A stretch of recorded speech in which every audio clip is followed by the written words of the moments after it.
Welcome back. More than 30 sports figures, including NBA coaches and players, all under arrest because of a years-long sports betting sting.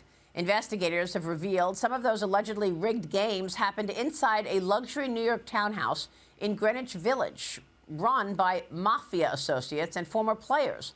Dozens of calls to 311, complaints from neighbors reportedly happening for years over loud parties and all-night gambling runs. Now, a resurfaced interview with former NBA champ Rasheed Wallace going viral, where he accuses referees of rigging games through, quote, secret emails. Joining me now is former NBA player and human rights activist Enes Kanter Freedom. Enes, it's great to see you. Welcome.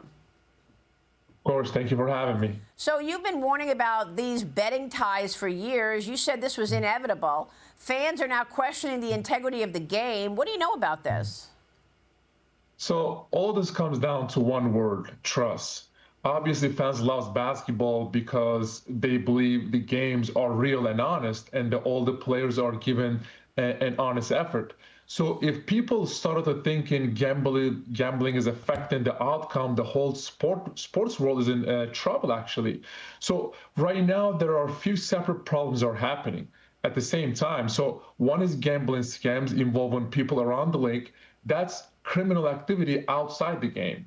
And another issue is players being accused of faking injuries or not giving real efforts, missing shots on purpose. That hurts the fairness of the competition. And then there are leaks of private medical information before it becomes public.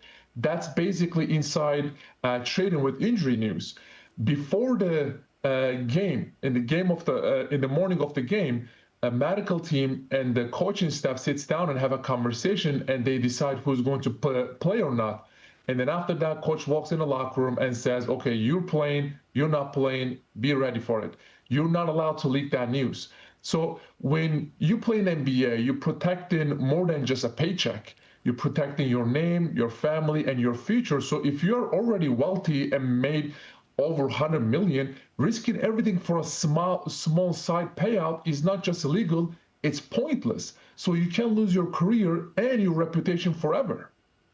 That's incredible. I mean, Congress is requesting a briefing from NBA Commissioner Adam Silver by this Friday. Congress wants him to explain the league's ties to these sports betting networks and how he's handling the scandal. You've actually called on Adam Silver to do even more. What do you want Adam Silver to do?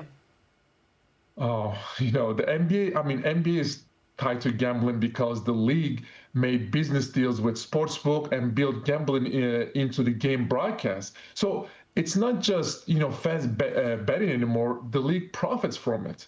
So once you take gambling money, you're responsible for the fallout that comes with it. So when scandals happen, you cannot act surprised. You cannot promote betting for years. You cannot promote betting for years and then be shocked when it happens.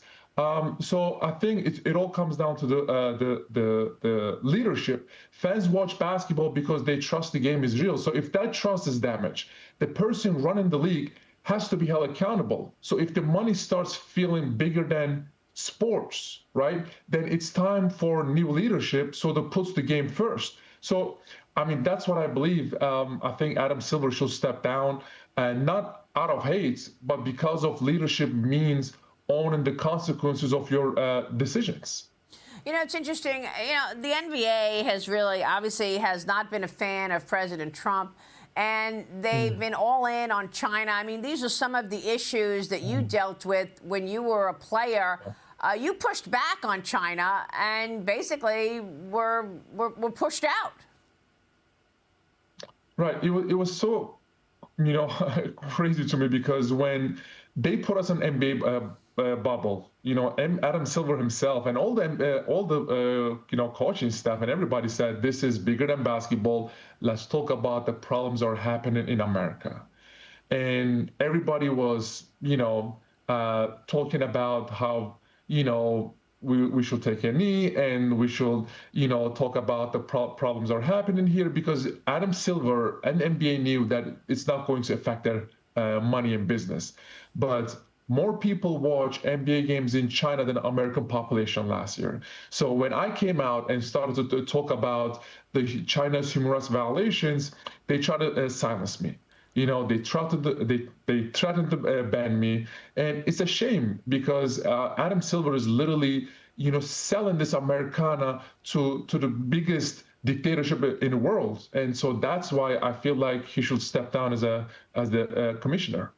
Unbelievable. So, what is going to be the impact of this betting sting on the sports world and the betting markets going forward? Do you think? I think the situation is bigger than just one team or one league.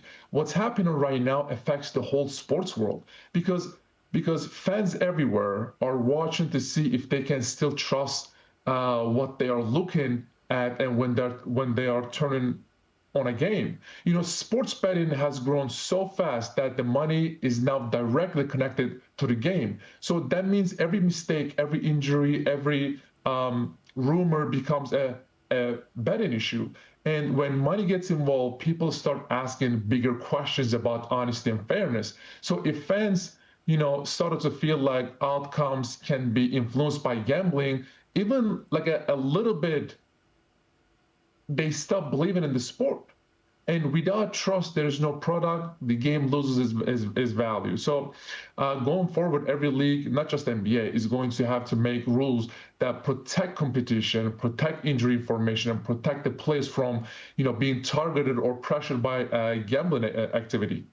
Did you feel like there was talk of this gambling sting while you were in the game? I mean, how long do you think this has been going on? I mean, and what about I the know that mafia Rashid, connection? What about the mafia connection? That is actually very crazy. I heard about what Rashid Wallace talking about, how he thinks, you know, felt to him that when he was playing, he had a long career, obviously, and a lot of emotional games. So he's sharing his personal experience. But when I was playing, I really didn't face anything like that. I mean, I played against Terry Rozier and Chauncey Billups many times, and it's just crazy to me because these players made over 100 million throughout their career. So did you really have that? Like, did you really need that side hustle? It's just very crazy to me. But when I was playing, no, I did not face or heard anything like this in locker rooms.